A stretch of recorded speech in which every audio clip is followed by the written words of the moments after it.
As you heard earlier today, Martin talked about a new capability that we've created, Secure Mobility.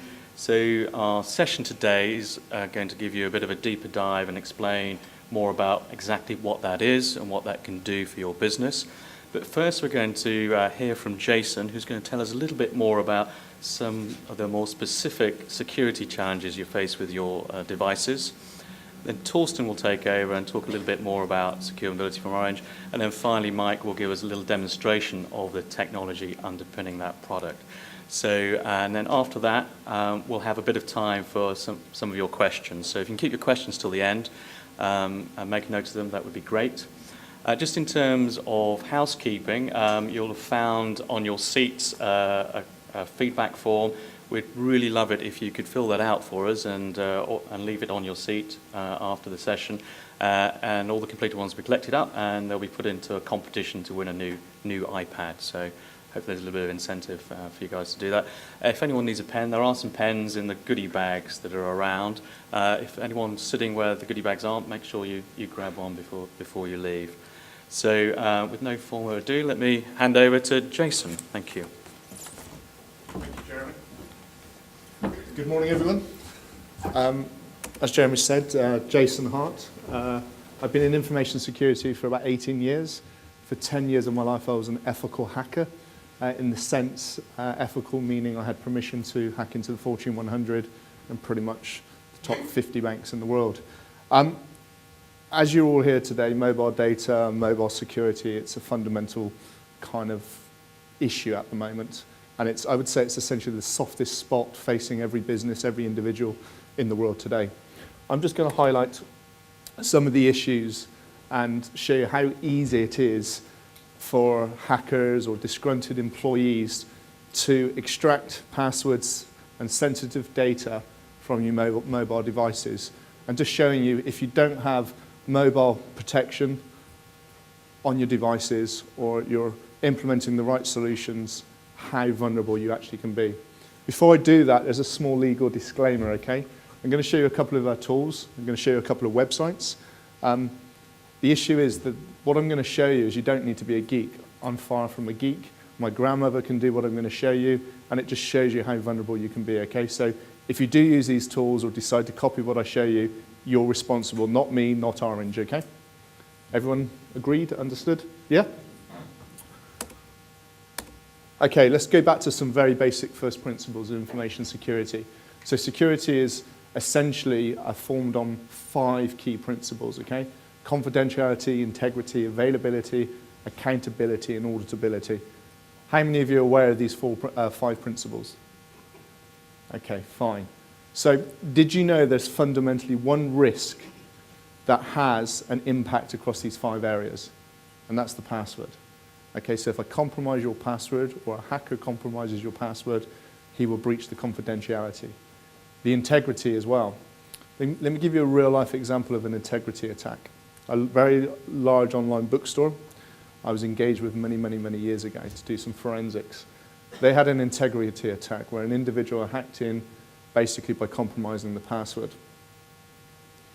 They changed the price of a particular product from $90 to $9. 1 month later, they sold out. The ERP system kicked in, placed another order. The following month, the same happened again.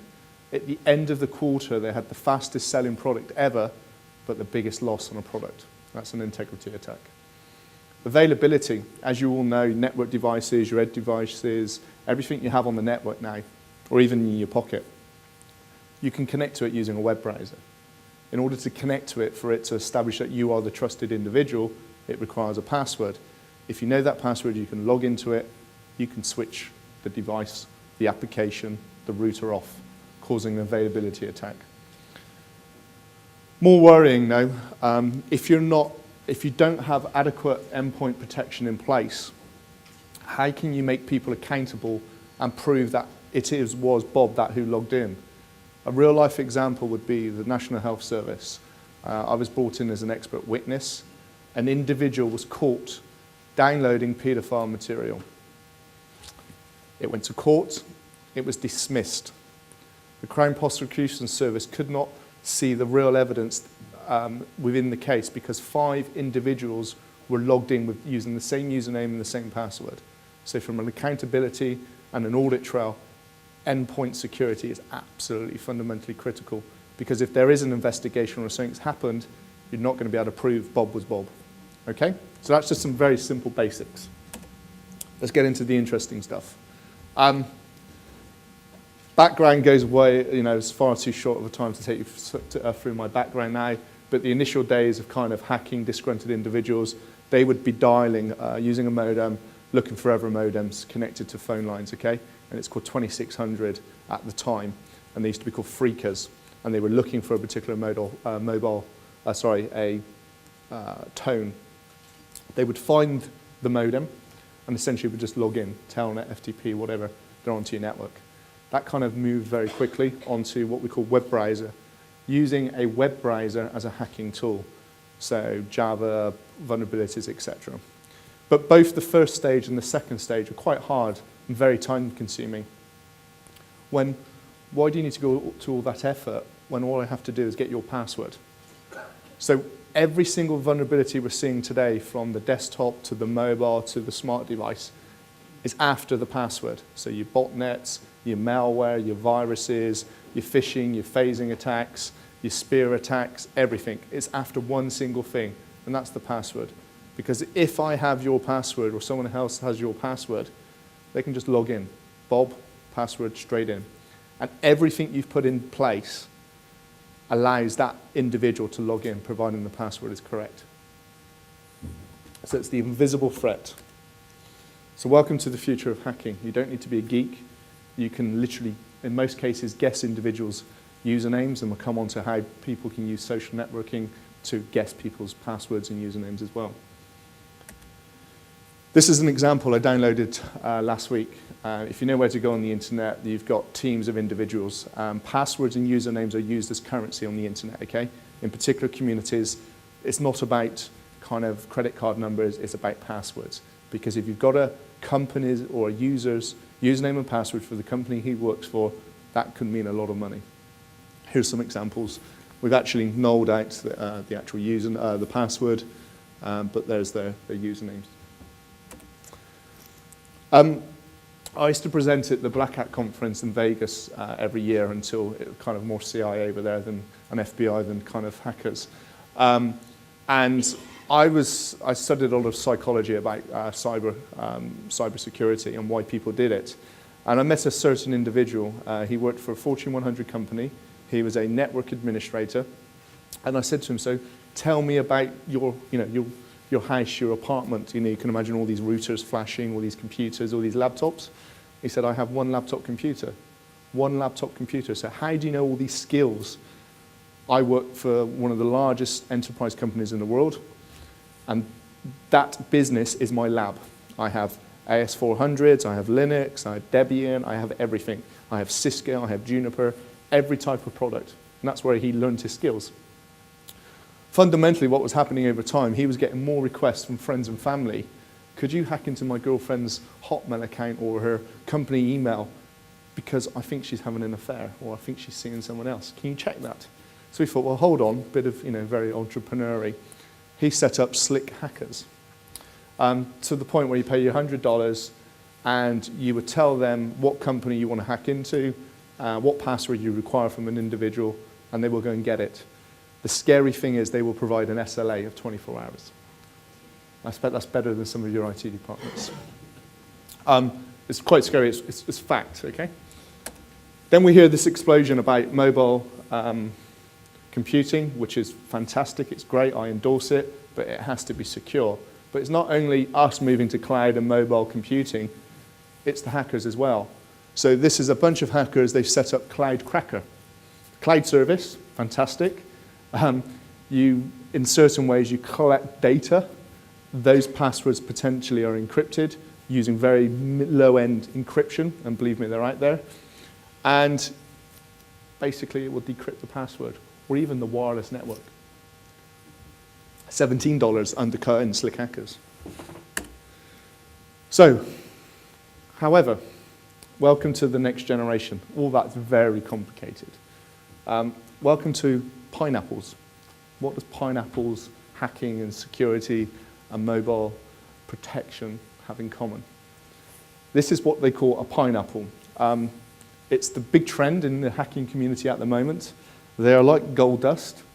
There's about 20 of them in the world, and this is, I think, only one of 10 that are working still.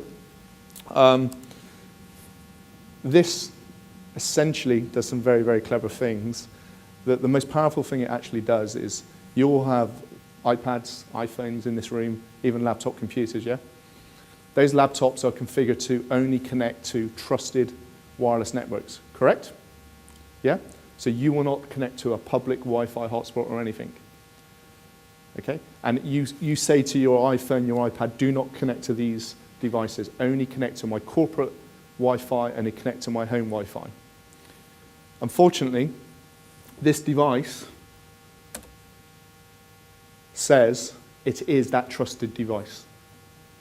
So even if you've denied it not to connect to public hotspots and it says only connect to my corporate wireless network, this will fake it and say it is that corporate network without me doing anything, just by switching it on.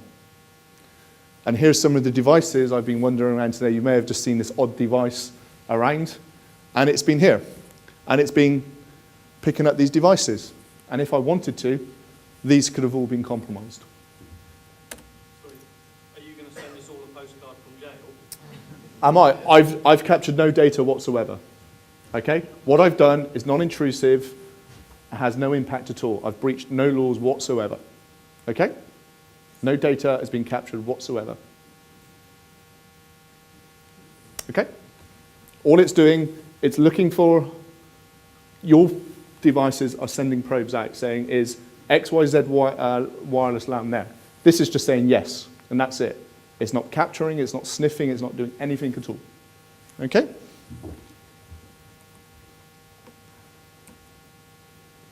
So that's all it's doing. However, if it was configured correctly, it could do some very, very scary things, okay? But it hasn't been. So we're all very sure about that, okay? But what it can do, once your device connects to it automatically, everything you do on that phone, even with the phone or the device in your pocket, it will capture everything if it was configured in the right way. Okay, this is purely awareness, nothing more. These devices are out there, okay, and are being used. So at this point, we can show you. Does anyone want to take part in this experiment? If they don't, please switch the phone off.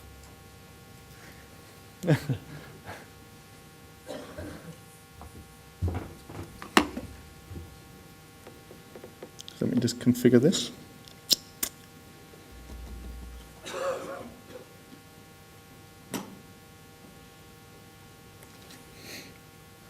That's me, by the way, guys, okay?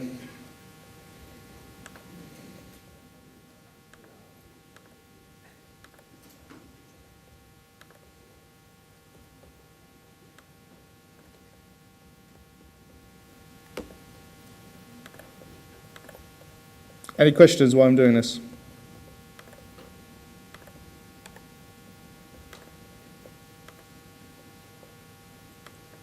Any questions? No?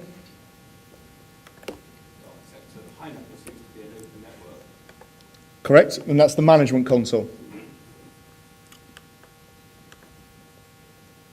also my Wi-Fi connection appears to have connected to a Wi-Fi hotspot that I normally connect to in Lanola, which is actually in New Orleans. Yeah, and that's actually the Pineapple, but this isn't connected to the internet. Okay? It works. But it's not connected to a computer, it's not doing anything. But it's this... I'm getting the signature if I'm actually in the Correct. cafe. Correct. And this is saying that is that device. So to yourself, you're not even aware. It's just, oh, I'm connected to my that trusted device or Wi-Fi. Okay then, so what we're going to do, let's just check we got this right. So we're only picking up devices. So what we're going to do then, now, so has everyone got their phones switched off who don't want to be involved in this? By doing this, you're giving me permission, okay? Okay? Yeah? Orange, take no responsibility, I take no responsibility, you've been told, okay? So, we've just brought up this particular tool. It's called Cain Abel, freely available on the internet. Less than a meg, you download it, and it does lots of scary things. The first thing we're going to do is search for the devices that are connected. Okay, that are connected to this. Essentially everyone in this room. So we're going to do a search. Why? Okay. And we're just going to go to the actual attack. We're going to select, so we do this. We're going to select, so the default gateway is this device here. We're just going to take a random sample. By the way, I'm included in this, okay? And we're going to conduct the attack. And there's the traffic. So that's your phone's automatically connecting to the internet now, okay? Here's the traffic. So people using Facebook. So that's the web traffic. And you ready for the passwords? Here we go. I'm not showing all the usernames because it's not fair, but there's the passwords, okay? All right. And that's continuing, but you say, don't worry, it's HTTPS as well, and all the certificates that are going across as well. That's how easy it is, okay?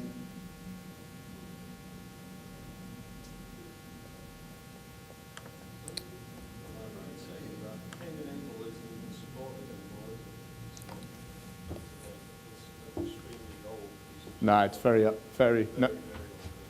No, it's still, there's a community for it still. There's actually other tools. You've got kind of John the Ripper. There's a lot of other tools, but the reason I use Cain Abel, it's very, very graphical, okay? And it's perfect for this, but this is just one of many, many tools out there. So that's a really, really very easy way to explain why endpoint security is absolutely fundamental, okay? If you're using some of the technology, or if not all of the technology that Orange provide, it would totally prevent you and mitigate this risk, okay? Totally. So, last defense, the last hope, the battle for the world has kind of begun. Passwords are fundamental to your identity, you as an individual, okay? If you're not protecting your password or putting the right controls in place from a mobile computing point of view, mobile data, you're putting yourself at risk and you're putting your business at risk when it can be resolved and mitigated very, very quickly.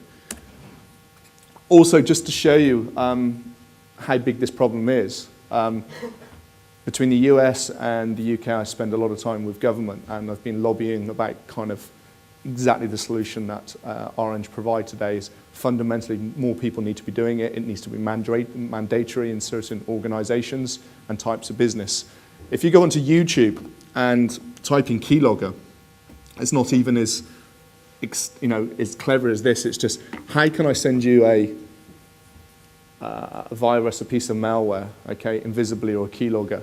If I go onto YouTube and type in how to make a keylogger, there's in this case we have 11,400 videos on how to make a keylogger.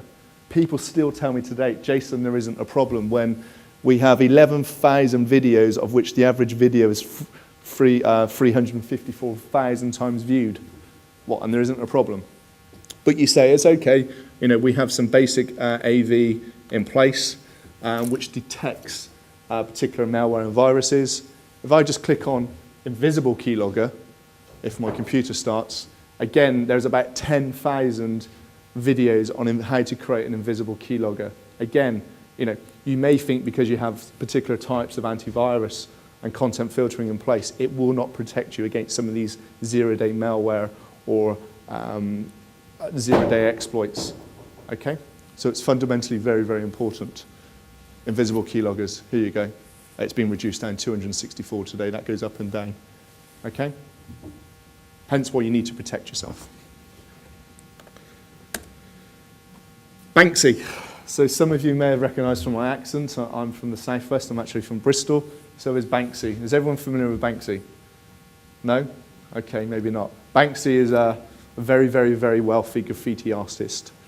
His kind of artwork goes for tens, if not hundreds of thousands of pounds, kind of modern art. However, the kind of graffiti, people spraying on trains or on tubes, it's kind of dying down, and people are actually doing it on the internet. And they're doing it to your businesses. Why go around with all these cans of spray, etc., when they can just go onto a corporate website and deface it, disgruntled individuals? A lot of the time it's done for political or motive reasons. There's lots of different regions around the world are targeting different types of businesses. And just to show you how kind of prolific this problem is, I'm going to take you to a website which basically publicizes real-time the companies it's hacked into real-time.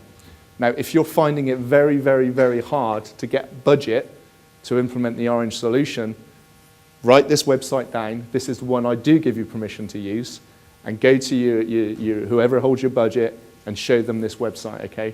And this will really drill home the extent of the problem that's going on. So here we have a lot of global companies here.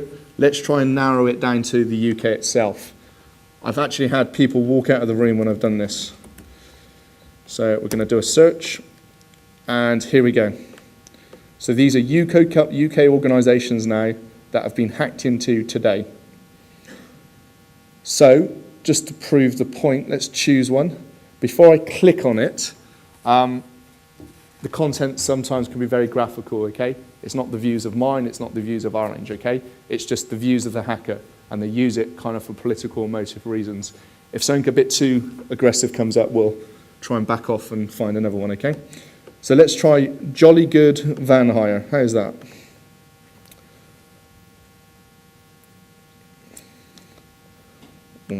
That's not, okay.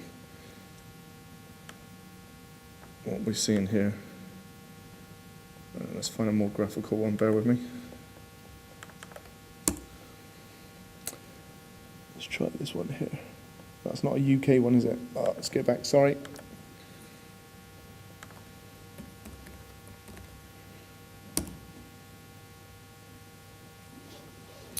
Here we go.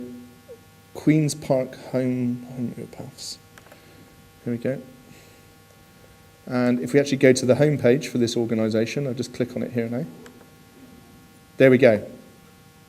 However, the scary thing here is, what the hacker's done, he's gone in and created his own website.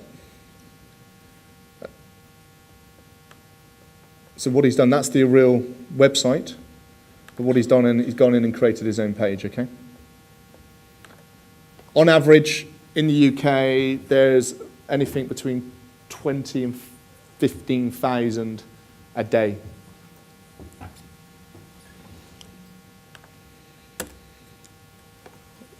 Was that his company? A couple of final things, okay? Massive problem, okay? It's invisible. You need to do something about it. The explosion of social networking doesn't really help either, okay? It can be used by hackers or disgruntled individuals against you and your company as well. Just put some basic policies in place to manage what people can and cannot say. A great example would be, people using Twitter saying, I've just got a new job with this company X, Y, and Z. A hacker could target that individual and say, hi there, I've just been told by HR that you've just got a job for bigcorp.com. I'm the head of security. And they can start doing spear phishing attacks, etc., and target them to do certain things. It's a must. I endorse social networking. Just put some basic policies around it. And finally, mobile handsets, computing, mobile data, cloud computing. It's a must. It's great. It's amazing. It's the only way technology is going to move. But fundamentally, you need some very, very kind of tight controls in place. There's a huge trend at the moment for bring your own device, okay? It's great, but you have to have the right solution in place to protect those data, like MobileIron, the solutions that Orange are bringing to you today, because fundamentally you are at risk. And like I've showed you today, you won't even know you're at risk, like this gentleman here. When was the last time you were in, which country were you? It was in the United States, Louisiana, and also in New Orleans. Okay, so his phone believes he's still in New Orleans, but he's actually in London. Well, incidentally, that's not the first time that's happened. That's actually happened to me where it thought it was in the New Orleans when it was actually in another conference in a hotel in London. Yep. As it happens, it wasn't a conspiracy, and I don't think it was somebody using a pineapple. It was actually that hotel group. It was actually the same hotel group as the hotel group Yeah. in New Orleans. Mm. These things get spoofed out all over the place. Yeah, fundamentally, it's a real problem, and as I've showed you, you're all at risk, okay? So please, please take care and just implement some basic controls, okay? And solutions, because they're there to prevent these problems, okay? Thank you.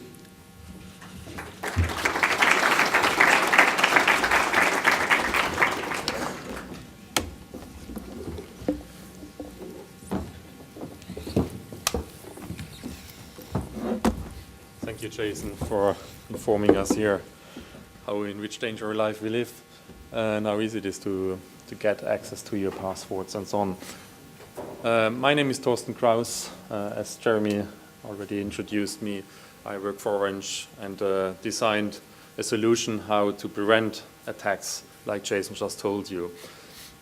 So Martin explained to you this morning the background, why we designed it. I will go to you today and speak about how these hacks are now used. And one example that I used to give is the example of cabs in London. Well, we are in London here. Jason was speaking how to attack directly while you are connected with your device. But the other thing is, if you lose your device, the hackers has all the time of their life to steal the data that sits on the device. And that's something that Martin told you this morning earlier. So in London, there were about 6,000 laptops left in the cab. But most of all, and these laptops are pretty much secured by you and your IT department. But most of all, there were 120,000 mobile phones left in the cab. That's about 10,000 per month. Think about that now, roughly 60% of all mobile phones are smartphones. That does not include any tablet yet. So around 60% of them were in the hands of somebody. We don't know who it was. We don't know if it was an ethical hacker or whether it was a real threat to your company. So I speak as well about a bring your own device, which is that 38% of all tablet owners, or roughly 40, don't use their tablet only at home, but use the tablet as well at work. They're not hackers by themselves, but you don't know how they protect their device. So the first one, they lose their device. The second one, they probably use their tablet at work. They don't protect it at all, not even with a password, which was easy to hack probably, but they don't even have a password. So how do you do to help with this? We did a study with Analyze Mason last year in June, and what we came up with, and that triggered then the whole effort that we put in, what it came up was that CIOs and CSOs just don't see how to handle this often. And what they're looking for is to have an end-to-end security solution that helps them to handle it, to make their life easier. If I say they don't know to handle it, doesn't mean that they have no clue how to do it. Obviously they do, but it's a very complex and fast-evolving world. And they have a lot to do already with their on-site premises IT infrastructure. So what to do with all the mobile devices and all this consumerization, and to do how to handle this additional workload. That's what it's about. So just in a nutshell, and Jason explained already quite a lot about this. Sorry, you need the next slide. The CIOs and CSOs ask for an end-to-end security solution. So what do we consider as an end-to-end security solution? For us, it has 3 pillars. The first one is about device security. It is about protection against physical access, which is mainly used in the case a device is lost. And it's about capability to lock hardware, or in other terms, if we could switch off all the Wi-Fi interfaces that we just saw with Jason attack, if you switch it off, if you can ask as an IT department to switch off the Wi-Fi in the situations, or if you switch off Bluetooth under certain circumstances, the device cannot be easily hacked as Jason did. The second one is then about the network security. Network security is, first of all, who have authorized access to the networks and to the servers. Secondly, it's about keeping the data in transit secure. So that is to say, obviously, you are in the mobile world. In the past, laptops were secure on premises, and then you had their VPN connections from home, but where they were literally more or less in two locations. With the mobile device, you don't know where they are. They can be literally anywhere in the world. So keeping data secure in transit means wherever they are, you send the data in a secure way, and you are comfortable with this. And you have to keep in mind that, as said, these are not specific locations anymore.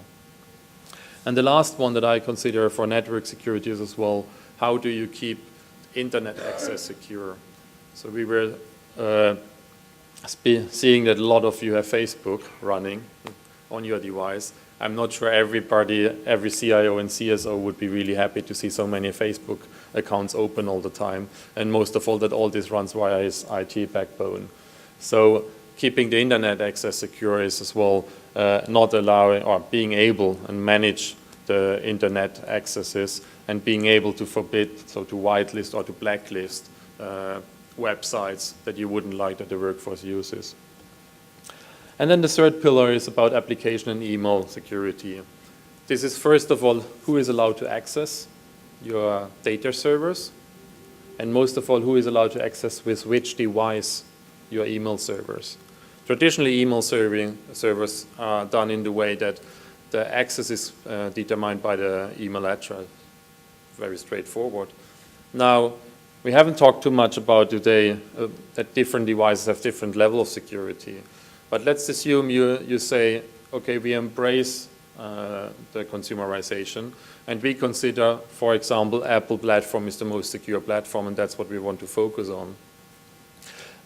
By using that policy, that's great. You do a lot of efforts then to secure all your Apple devices, but you leave probably the back door open if your email server only asks for the email address plus a password, because that could be done by any Android platform, by any Android device. So users have now, and consumers have several devices at home. They use several devices. I have 3 mobile devices, 2 tablets already. That makes it already 5. You would like to ensure that only that device that you are authorized to access the email server is really used, and not the 4 others of mine, for example. The other one is then deployment of mobile security policies, and then Jason talked about this. And the third one for me in the application and email security is that you know which applications are used by your workforce. Applications are fantastic tools, and that's what it's all about. Mobility is a lot about applications nowadays, if you think carefully about it. We are moving away from only using email on smartphones. We use smartphones every day with a lot of applications, and that's why they're making us so productive and empower the workforce. But you would, on the other hand, like to know that the right application is used, and that the right application might be that application which is not hacked or doesn't have hacking tools on it. So by having an application management solution, that helps you to deploy securely applications that you really want that your workforce uses. And on the other hand, you can as well forbid applications that the workforce uses. So you can whitelist and blacklist. So by embracing these 3 pillars, we create a solution, secure mobility. I will show you one small slide that shows the architecture that it uses. So we build up on our Orange Data VPN service, which is a VPN solution that uses our Orange network and uses the fact that we can authenticate a person and a mobile device in the network in a very secure and strong way, to a two-factor authentication level even. And we combine this then with mobile device management. And the combination allows to access securely on-premises network for both data and email.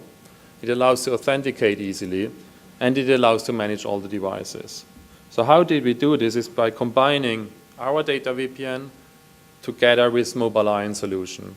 And I'm very delighted to have Mike Spence from MobileIron here to show you what is the MobileIron solution and how does it look like and how does it work.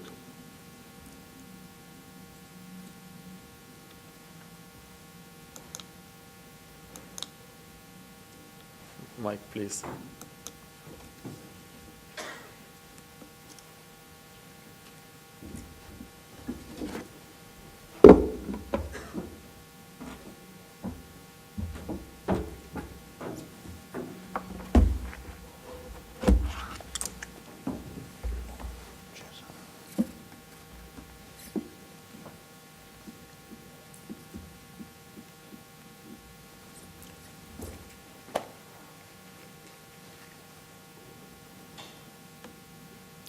Right, thank you very much.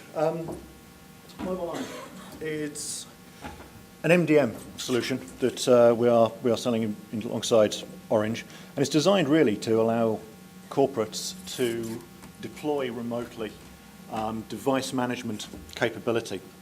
As was touched on earlier, there's data flying around, people can intercept this stuff, and what you have now is people bringing these devices.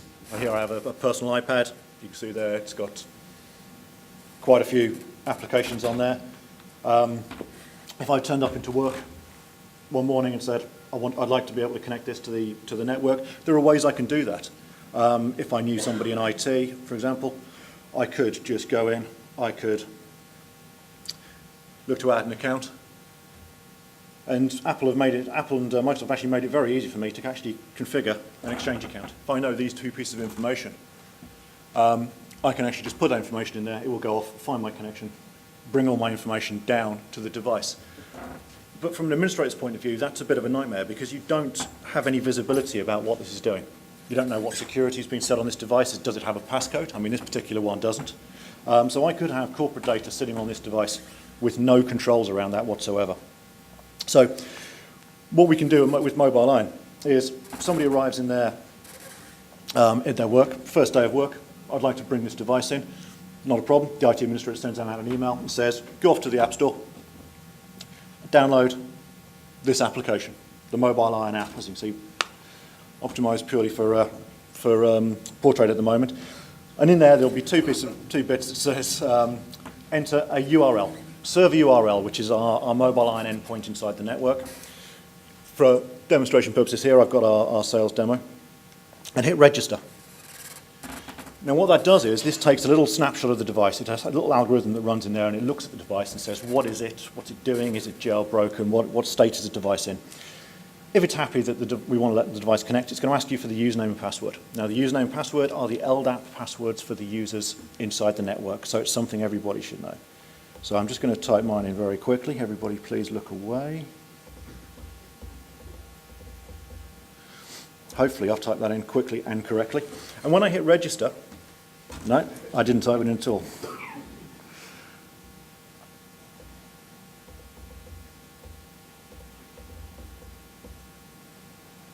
Let's try that one.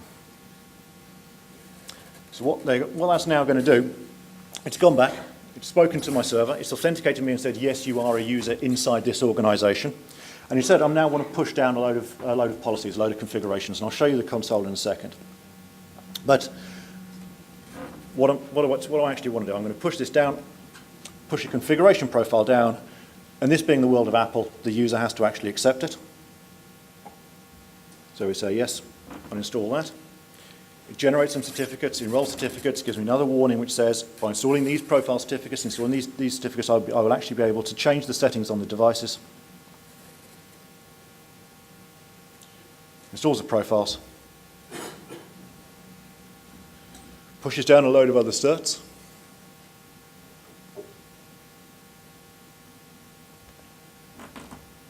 And this device is now enrolled. This device is now enrolled back on my server. It's had a little snapshot of it taken. And what I can do is just show you this in real time. This is the server it has just enrolled onto. So if I do a quick look for my devices, we can see here I have an iPad, iPad 2, iOS 5.1.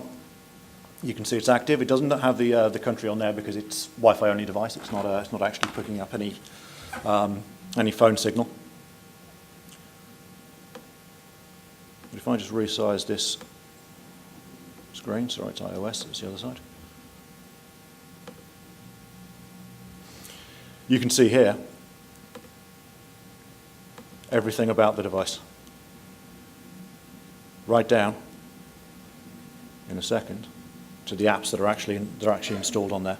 Now, what I've actually done is push down a number of profiles. I've pushed down a number of configuration security settings down to this device that allows me as an administrator to say, I know that this endpoint is now secured. I didn't have a password on this device. It will push down a password policy on this device. And if I just refresh this once it's finished enrolling,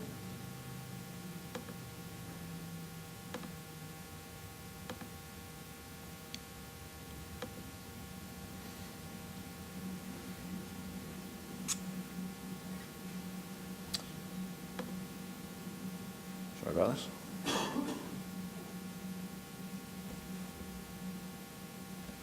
So we've lost connectivity. Where's it gone? It's all right. There you go. Ah, thank you.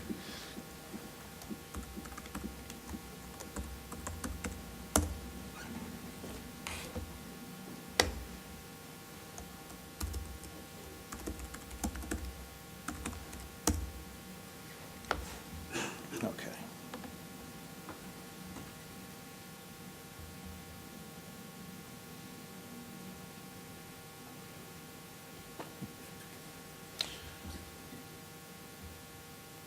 So what it's actually done, it's pushed down a load of security profiles to this device. And if I can connect back on here, it looks like my...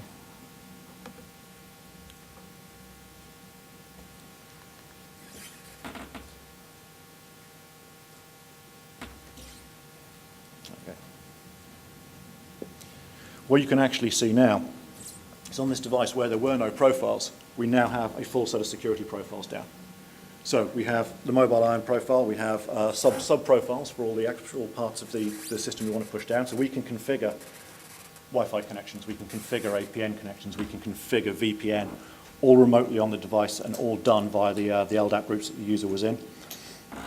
If I go back onto the server, if I can get a connection. You can actually see that it's reported back in. And from an administrative point of view, it's actually said and told the administrator about what's happening on this iPad. So it's saying you've got data down there, but you're actually slightly out of compliance. So we can see here that it's saying, I've actually disabled the passcode, but my policy requires me to have a passcode on this device. So it's actually alerted me about that. It's also saying that I've got app control policy violations. So I've got applications which this corporation don't think are appropriate on this device. And if I actually go into apps, you can see there Angry Birds, and I think there's one bit further down, one for the kids, Peggle. So I've got rules specified back on this server that say there's something going on wrong on here, and it's alerting me to what those are. I can also set up rules inside the system to actually send me an alert onto the device to tell me that I need to remove those applications. And if I don't do anything about it, the system will actually automatically go onto the device and rip out all that corporate information.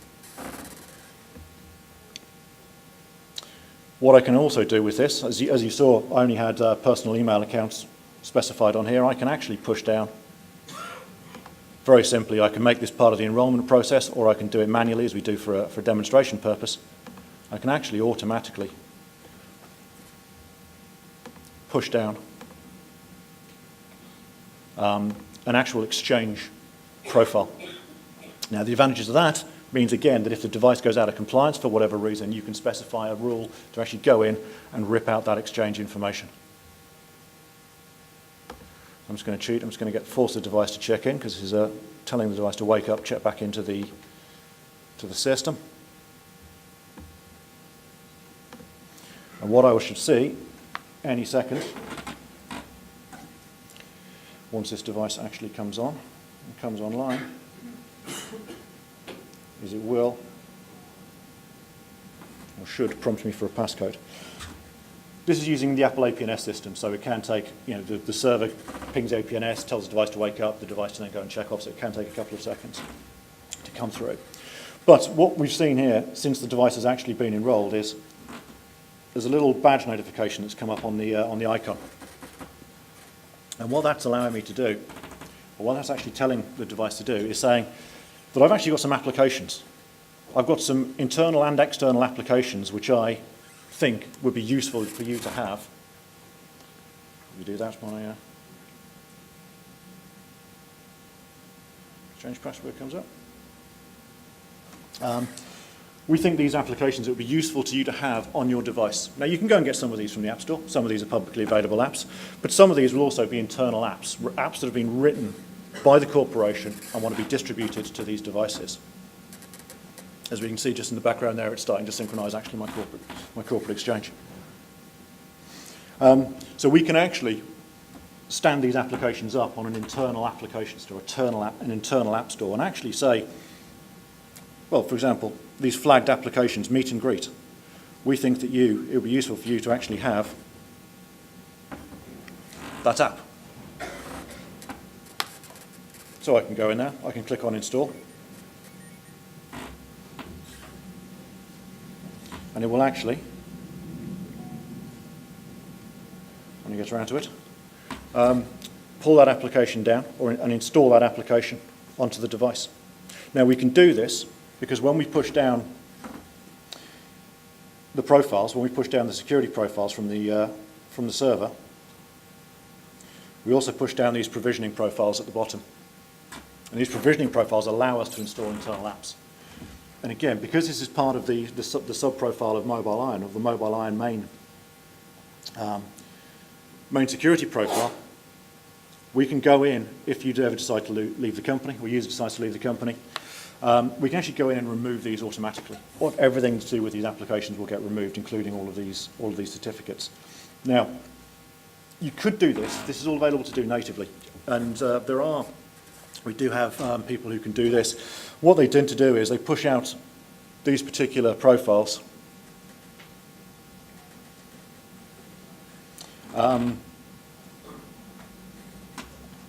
as individual profiles. So what that allows you to do is actually go in and just remove. I could remove actually these sub-profiles individually if I wanted to. The problem with that is, if I've got a security profile on here, which would generally say a passcode of 4 characters, 6 characters, etc., I could remove that security profile, but still keep my Exchange profile on there. Something you don't really want to be happening. What we've done with MobileIron is we've actually made all of these profiles a sub-profile of the main profile. So as you can see there, the main profile is the only one that has the remove button on. So if the user wants to actually remove this profile, it will go through and take out every single one of those. So it pulls all of the corporate data back off the device in one hit. But what we can also do from here, and I'll see if I can show you this in real time,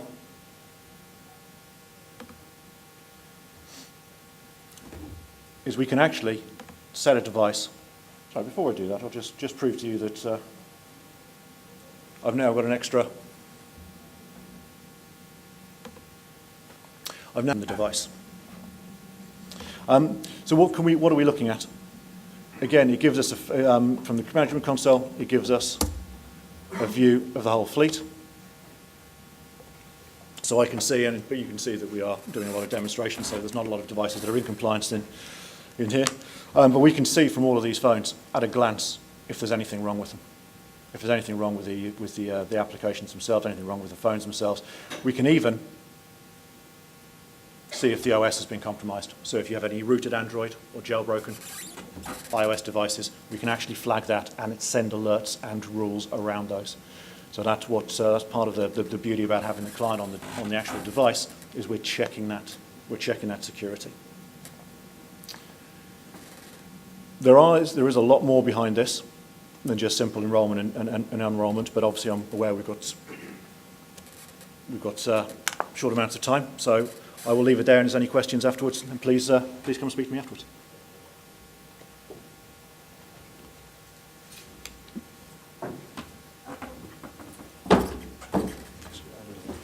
Okay, I'll do that there. No. Thank you. Okay, thanks a lot, Mike, for that short presentation and showing us how easy it is to use MobileIron. Just to go to the next slide then. So in a nutshell, what is the solution combining MobileIron with data VPN from Orange and creating secure mobility from Orange is that, as you could see, we have remote asset and security management functionality. So we know which devices are there and which devices are in your fleet. And you didn't show this, but obviously you can, those devices which you don't want to integrate in your fleet, you know as well that they're here and they try to access, but you didn't allow them access. So you know your fleet after deploying secure mobility. You know which applications run on the device and you can white and blacklist them. What you could see as well, it was very user-friendly. Obviously, he juggled around between what the IT responsible does and what the end user does. But in the end of the day, what the end user does is only he enters once the server name. And by the way, that could be sent by an SMS if it's an iPhone, for example, or an Android phone. And he just accepts and on the SMS, clicks on there, and all this is done automatically. And he would set once at the beginning of his usage of the device, he would put his credentials in, so login and password. So very user-friendly. On our side, on the data VPN, he doesn't do anything as long as you don't ask for a second level authentication. In that case, the device authenticated by the network. The network is checking then on your LDAPs and AD Active Directory what security features you ask for that specific device, and that's what it would run then. So it's absolutely under your control which security features and burdens you would like to put on the end user. You get full access and full control over the mobile access to the internet. So you can control via the servers that you have already in your enterprise. You can control which internet access the user has. And you can black and white list then with the standard tools that you have in place on your enterprise servers. We believe as well that data leak prevention, which is another hot topic that we could speak another hour about. With having a data VPN solution, we will prevent already by definition, giving you a tool to prevent data leaks out of the device. And some people ask, what about SD cards, for example? By encrypting all traffic that is sent to the device, you can prevent data leak. By forbidding the SD cards, which is another management tool that we have in MobileIron, you would obviously not even allow that these cards are used and they're just locked down. So data leak prevention is done in that way, as well as it's done in the way that you, for example, you can lock the camera or you can lock Wi-Fi and Bluetooth access as well. Very hot topic, obviously. It's a very straightforward one, but the first thing is that you need a password on a device.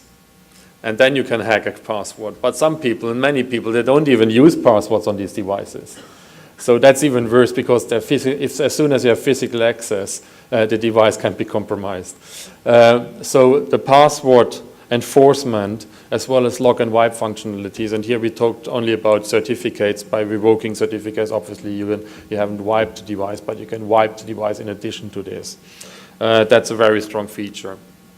So I won't go through the rest of this, you have seen this already, but what I would like to stress is, by deploying secure mobility from Orange, you get an overarching end-to-end security solution which embraces the 4 pillars that Jason was talking about, and I talked throughout my presentation as well, which is then the device security, the network security, email security, and application security.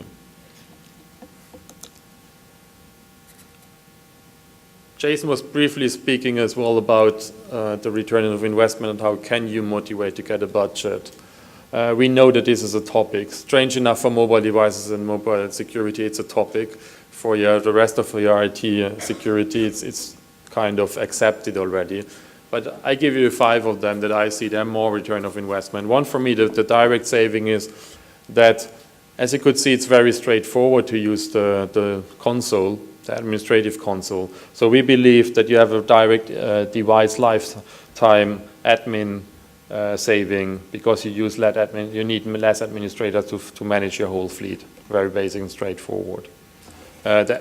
While Mike had obviously a lot of message because This is a demo setup. In real life, you wouldn't have all these messages, and you would just check in the morning once whether there's an icon to any of your user devices, and then you can say and react on it. Either you accept it, what the user has done, or you don't accept it, but you get a very, very straightforward report about what's happening in your field. And that is done in 15 minutes a day, versus if you have other solutions, that takes you half a day or a whole, in that case, a whole resource. By deploying smartphones in general and using applications, we believe that you get strong gains in productivity. That means if you want to use applications, and that's another on smartphones or on tablets, you would need, on the other hand, you need a security layer, because without a security layer, you wouldn't like to run the applications. So by combining both together, you have a strong return of investment, which results as well in speed and reactivity, both for internal and external customers. If a salesperson, for example, or any other person in the field has access to the same information that he would have on premises, that means he could be much more reactive on customer questions. He could be much better prepared, because when he's just in front of the customer, he could just check the latest business data that he has with this customer. And he's so much better prepared, and he can prepare himself better for the meeting, because he can use whatever time he's free before the meeting, he can use this still. On the other hand, when he is with the customer, he has direct access to his data, and he can respond to customers very fast. The fourth one that we talk about is obviously data confidential breach and the costs which are associated with it. There are fines up to £500,000 in the UK, which the legal department can ask you to. But there are as well, obviously, the loss of confidence of your customers, and that is probably a much worse one, and the reputation that you get in the market if you have a data leak. So we believe at Orange that when enabling your mobile workforce, you get a lot of return of investment, but you need security for it. The last slide from my side is then why we consider Orange should be your partner of choice. And there are 4 points that I see. The first one is, you could see already with the investment we do today, for us security is a very fundamental matter when it comes to mobile usage and enablement of the workforce, the mobile workforce. We have a whole team that works on how we secure devices and what services we deliver you to secure your devices. So we have come up with, in our opinion, a best-of-breed security portfolio that is not only launched today, but this is a continuous journey that we go with you together. So we'll always be there as an advisor on what is up to date and what needs to be done to make your mobile workforce more productive in a secure manner.